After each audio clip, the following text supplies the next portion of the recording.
ladies and gentlemen, this is Trisha with Insectopia here.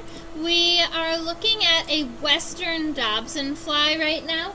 This is a male. You can see how big its mandibles are. It's not as large as the one on this side, the eastern Dobsonfly, but it still has some decent mandibles here.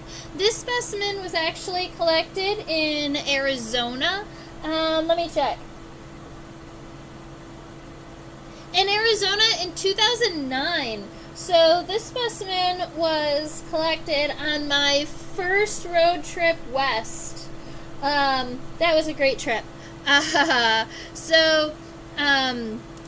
gonna go ahead and check it out a little bit.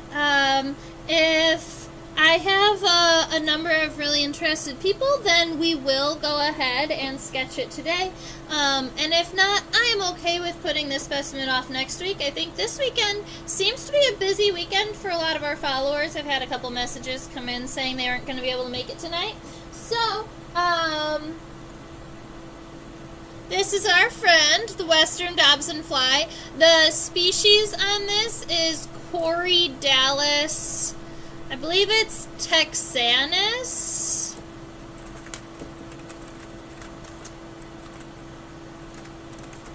Yeah. So the species name on this is Corydalis texanus. And this is the Dobsonfly that can be found in the West. We also have an eastern Dobsonfly here in the United States.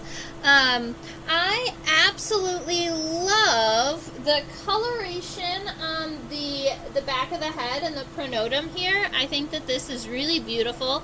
It reminds me of fire in some regions, and then in other regions it reminds me of like wheat, like cornfields up in the back of the head. That kind of reminds me of corn or wheat. And then as we go down the body, you can see it has these nice long wings, and when we're differentiating fish flies from Dobsonflies, regularly fish flies have those feathery or bipectinate antennae, whereas Dobsonflies are generally more filiform. But at least here in the United States, if you want to know if it's for sure a Dobsonfly, because there are some fish flies that have more straight antennae, you want to look at these spots inside of the cells of the wings. So if you see here along the edges, there are these white spots here, and there are these white spots here, and within each one of these cells, there's kind of this spotting on the wings. That is how we identify a Dobsonfly. Now, fish flies and Dobsonflies do look very similar, and they're actually in the same family. They are in the family Corydalidae. Right? Are all of the fish flies and the Dobsonflies. They all have this very similar. Appearance. Let me go ahead and pull this specimen over to our desk camera for a minute. The Dobsonflies are fairly large insects, and so if I was to put this, because we can't, he's too large to have him underneath the microscope and measure him, but if I was going to measure this male from the front of the head to the back of the abdomen,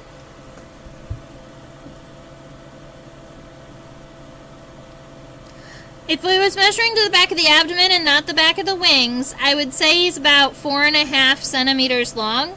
But then if I measure from the front of the mandibles to the back of the wings, he's like 5.7 centimeters approximately. So he's a fairly large specimen, and when people see these animals, they end up saying like, what in the world is that? Both fish flies and Dobsonflies do tend to come to lights at nighttime. So where you have large bodies of water, because their immature stage lives aquatic, where you have large bodies of water and bright gas station lights, you end up with Dobsonflies and fish flies coming into gas stations at night. And that's where people regularly take pictures of them, and they're like, what in the world is this? The other place that you regularly see them is possibly sitting on your car in the morning, especially if you have a black vehicle, because the color black at nighttime is generally going to reflect the moonlight, kind of like water reflects the moonlight. And so the Dobsonflies and the fish flies will dive down towards black vehicles, thinking that they're going to like be near water, land in or around the water. They don't really swim as adults, but maybe they wanted to go near the water to lay eggs. And then they'll land around it. So if you have a black vehicle, you might end up regularly seeing aquatic insects around, which is kind of funny. Today, because we don't have very many viewers hanging out with us, and I really want to do this Dobsonfly when we have a couple more friends here, I am going to just go ahead and cut our live stream short today. But if you do have any questions about this guy, we are going to be coming back next week, and I will go ahead and make sure that we describe in detail the Western Dobsonfly, our friend here. I hope that you all have a wonderful rest of your week, and